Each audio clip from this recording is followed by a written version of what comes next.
Here in Paris, there is currently a sense of calm, but we're all waiting to see if this is the calm before the storm. Even here in the center of Paris has been scenes of disorder, and that disorder is expected to shut down Paris tonight.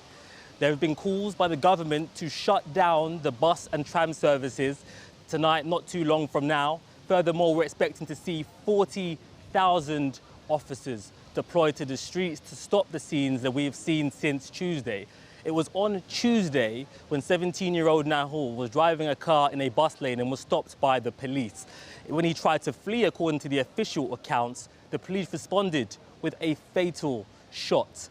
Supporters now are calling for vengeance, but it's important to add that there are also historic cases driving the protests and disorder that we have seen. This is a new flashpoint built on old wounds driven by historic senses of racial inequality and injustice. There's also a sense of concern with the political backlash from both the centre and the right towards multiculturalism. And of course, there are also global parallels. In England in 2011, we had the riots following the shooting of Mark Duggan, and more recently, following the killing of George Floyd in the US, which started waves of disorder and a huge international movement. Here in France, we're waiting to see what the global impact will be. But in the short term, with the summer here, the schools out and the weather warm, when will this sense of disobedience and disorder come to an end?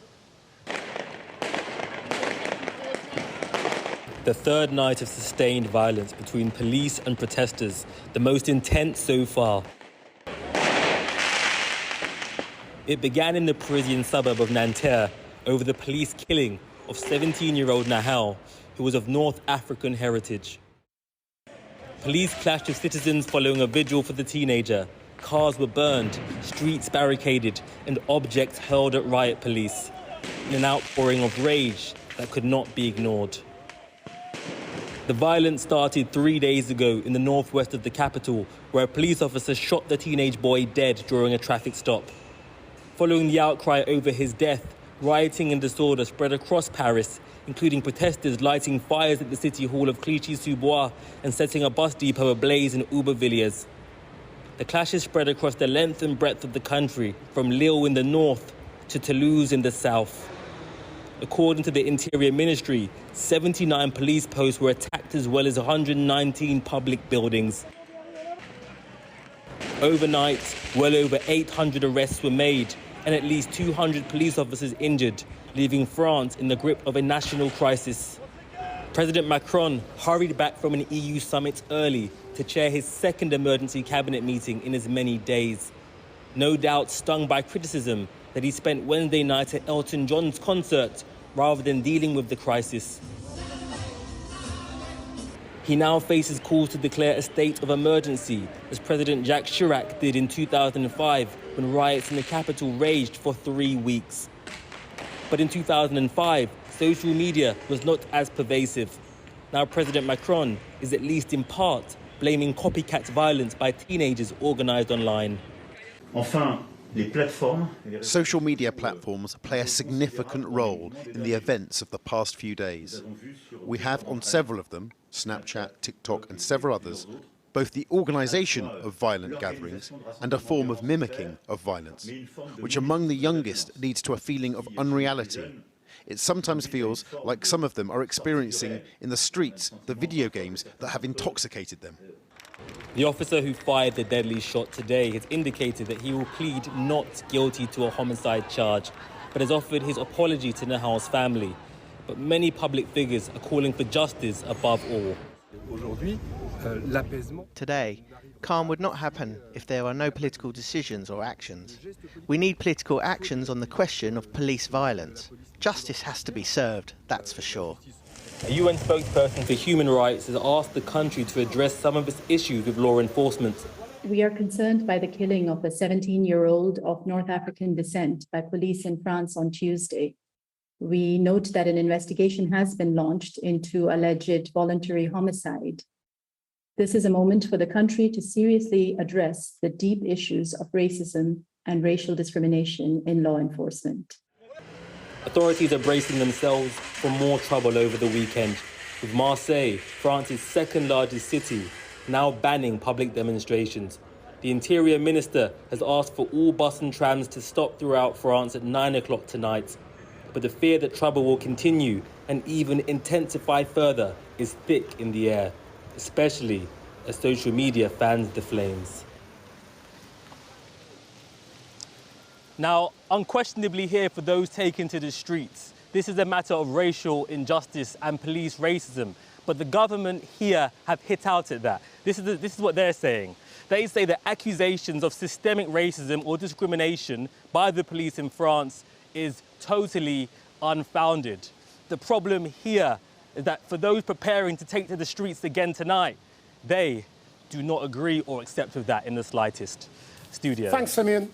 Well, joining me now is Juan Branco, a civil rights lawyer from Le Crin, a coalition of anti-racist campaign groups in France, now bringing a civil case against the French police over the death of 17-year-old Nahel.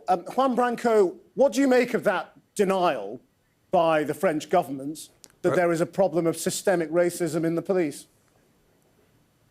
Everyone is conscious in France that France is a segregated country in which there is two parallel societies.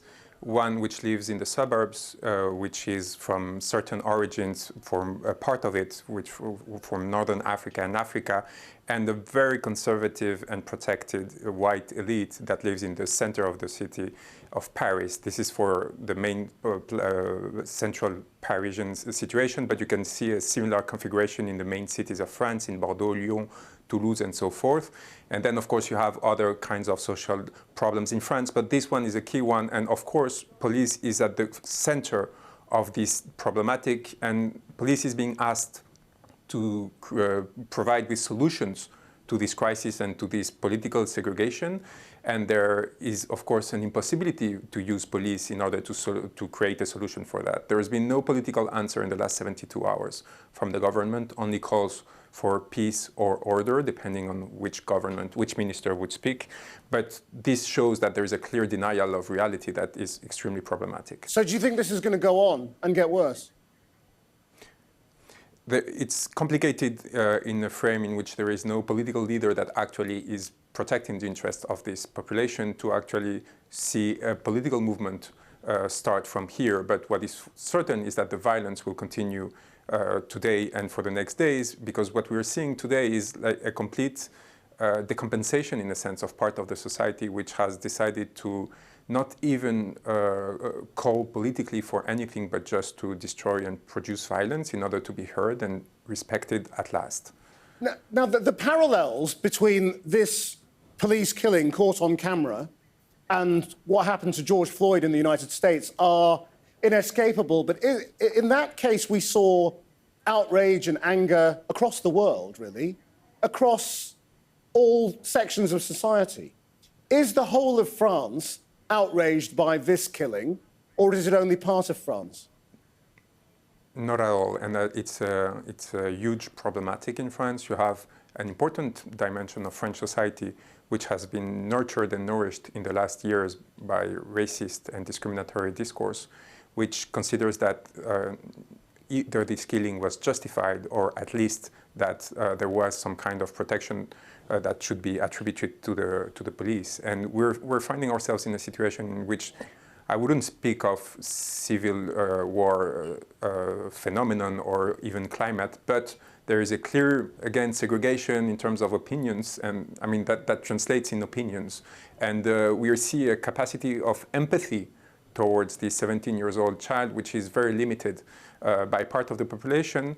Also because violence has been increasing in the last years in France. There is a huge crisis of the state in France and of its capacity to actually maintain its authority over the whole territory.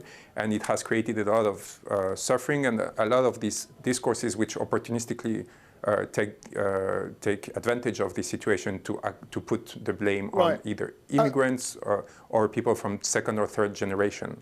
And why are you bringing a civil case when there is a criminal case? Is it because you don't have confidence in that?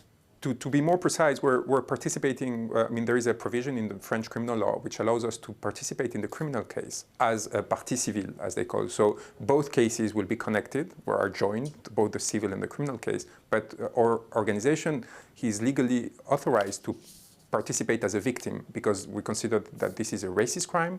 It is linked and caused by racist either motives directly from the person or either structurally because of the situation, because once again, most of the victims of police violence are either politically identified in France, for example, with the Yellow Vest movement, either racially discriminated. So we consider that this is the case, and the law authorizes us to participate in these proceedings, and we will be following and making sure that justice will be served not only for the family of Nael, but also for all the people who are suffering from these discriminations. Juan Branco, thank you very much for talking to us.